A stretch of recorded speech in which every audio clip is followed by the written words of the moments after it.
Hi, I'm Ashley Collier, the Mortgage Maven, and today is Friday, June 27th, and this is your daily market update.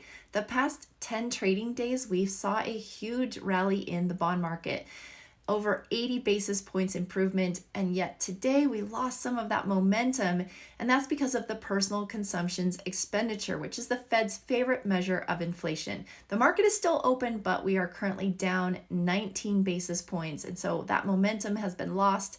So let's break it down. What was in that PCE report? On the headline, the market was expecting 0.1% month over month, and it's exactly what they got. But on the core, it actually came in at 0.2% when the market was expecting 0.1, and that brought the year-over-year number up to 2.7%. And the Fed wanted to see that their target is 2%.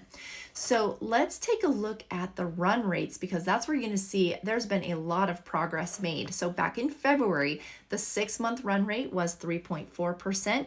It's currently 2.9%, and the 3-month run rate was 4.2%, currently at 1.6%. So you can see the trend is our friend.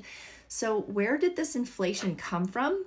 Well, a lot of it came from shelter, which made up 18% of the PCE report.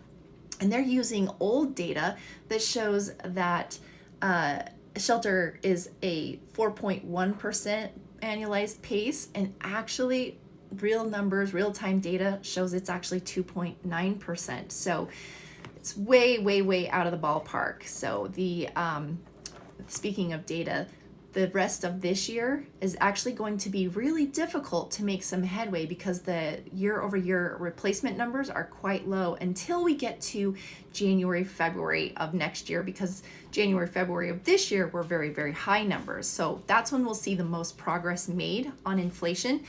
And then on income, we saw that was down 0.4% month over month. Spending was down 0.1%, as well as savings down 0.4%.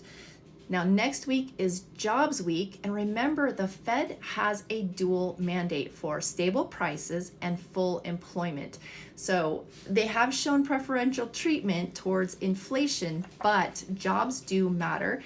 And their next meeting will be July 30th, and so we'll have to see. It's anyone's guess whether they will cut or not cut. But stay tuned for the next daily market update, and have a great weekend.